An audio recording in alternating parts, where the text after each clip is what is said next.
kulantisan saaxiibayaal meel kastoo daafaca caalamka aad ka joogtaan idil ahaantiina waxaad ku soo dhawaataan wararkii ugu dambeeyay ee Soomaalida. Qodobada aad ku daawan doontaan waxaa kamid ah dawladda federaalka ah ee Soomaaliya oo qaaday tallaabo ka dhan ah Generaal Yuusuf Indhacde galmudug oo faahfaahisay qarax ay ka hortageen ciidamada iyo howlgalla ka socda gobolka Mudug. Diyaaradii rakaabkii saarnaa oo laasanaa oo la helay Jubbaland oo shaacisay in ay qaban doonto doorashada aqalka sare xilli ay qabanaynin maamul goboleedyada kale ee dalka. Intaas waxay ahaayeen qaar ka mid ah qodobada aad ku daawan doontaan wararkii ugu dambeeyay ee Soomaalida. Haddii aad nagu cusub tihiin waxaynu idinka codsanaynaa inaad subscribe-ka noo saartaan oo aad ku soo biirtaan saaxiibada ku xiran wararka, warbixinada, muuqaalada haddii jeer sida joogtadana halkan ay nagu soo baahino noqo daawadaha ugu horeeya ee hela xogaha wararkeena. hagaag daawade qodob walba oo warkan ka mid ah aragtidaada ayaad ka soo dhiiban kartaa. aynu ku bilaawno.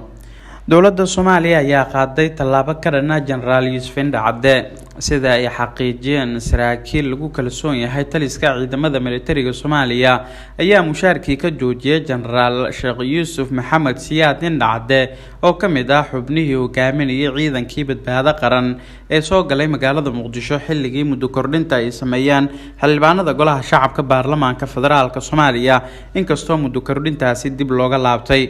xogta aynu helna ayaa tilmaamaysa in ugu yaraan 3 bilood uusan wax mushaar ah qaadan Generaal Indhacde iyo ciidamada la socda waxaana durba bilowday kulamo arintaasi ku saabsan.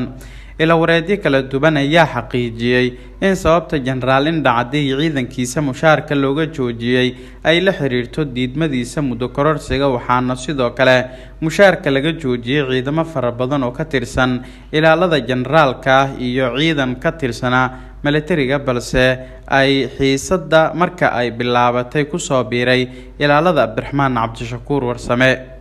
arintan ayaa dhaawacaysa heshiiskii ay gaareen guddiyo ka socday ciidanka badbaado qaran iyo ra'iisul wasaare Maxamed Xuseen Rooble kaasi oo dhigayay in aan laga argudsan karin ciidankii diiday muddo kororsiga. ciidamada diidanaa muddo kororsiga kama wada sinna mushaar joojinta hase ahaatee waxaa laga joojiyay qayb yar oo ciidankaas ka tirsanaa kuwaas oo markii hore qaadan jiray. ra'iisul wasaare Maxamed Xuseen Rooble ayaa la filayaa in uu ilaaliyo dhinaca dawladda ay heshiiska ee u muuqday in uu ku guul dareystay waxaana wararka aynu helino ay sheegayaan in awood uu ku dhaxleeyahay dawladda ay ka yar tahay sida loo maleynayay isla markaana go'aanada badankooda ay ka go'aan madaxweynaha Soomaaliya Maxamed Cabdilaahi Maxamed Farmaajo sida warbaahinta ay u xaqiijiyeen ilahan oo xogtan banaanka keenay.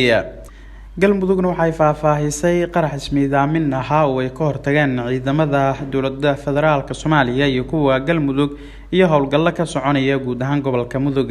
wasaaradda amniga maamulka galmudug ayaa faahfaahisay howlgalla al-shabaab looga saarayo gobolka Mudug kuwaas oo ka socda deegaano ku yaala aagga deegaanka Bacadweyn.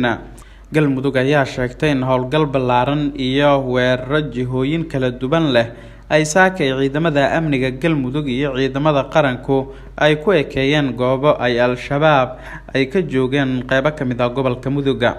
kooxda argagixisada shabaab ayaa aroornimadii hore ee saakay laga fashiliyay isku day weerar ismiidaamin ah oo lagu soo xiray gaari noociisu ahaa Land Cruiser oo ay argagixisadu ku doonayeen in ay ku hakiyaan dhaqdhaqaaqa ciidamada hubanta ah balse alla fadligiisa waxay ciidamada qarxiyeen gaarigii dhagarta damacsanaa waxaana goobta ku dhintay naftihaligihii gaariga qaraxa darawalka ka ahaa ayaa lagu yiri war ka soo baxay wasaaradda amniga dowlad goboleedka Soomaaliyeed ee galmudug.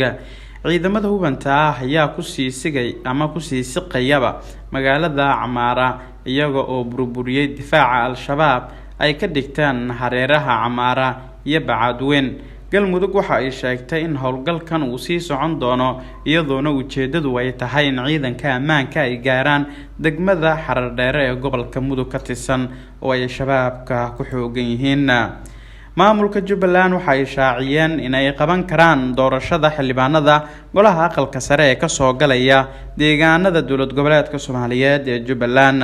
Guddiga doorashada heer dowlad goboleed ee maamulka Jubbaland ayaa si rasmi ah ugu dhawaaqay in 25 bishan ay qaban karaan doorashada senatarada aqalka sare ku matalaya dowlad goboleedka Soomaaliyeed ee Jubbaland. qoraal ka soo baxay guddiga doorashada heer dowlad goboleed ee Jubbaland oo warbaahinta u aqriyay gudoomiyaha guddiga Siyaad Maxamed Mursal ayaa lagu cadeeyay inay diyaar u yihiin qabashada doorashada aqalka sare.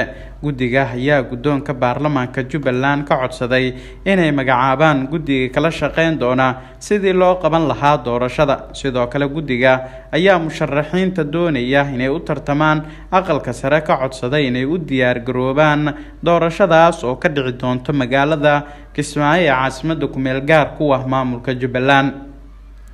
qoraalka ka soo baxay guddiga ayaa u qornaa kow in guddiga hirgelinta doorashada heer dowlad goboleed ee Jubbaland uu diyaar u yahay qabashada doorashada xildhibaanada aqalka sare muddadii loo qorsheeyay ee ahayd 25 Julaay 2021.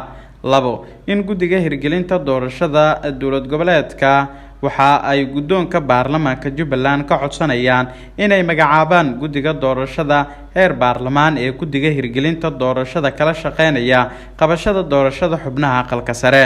saddex dhammaan musharaxiinta doonaya inay u tartamaan kuraasta aqalka sare waa in ay isu diyaariyaan doorashada. qodobka afraad ayaa lagu yiri guddiga waxa uu ka codsanayaa dowladda Jubbaland inay u diyaar garowdo sugidda amniga doorashada.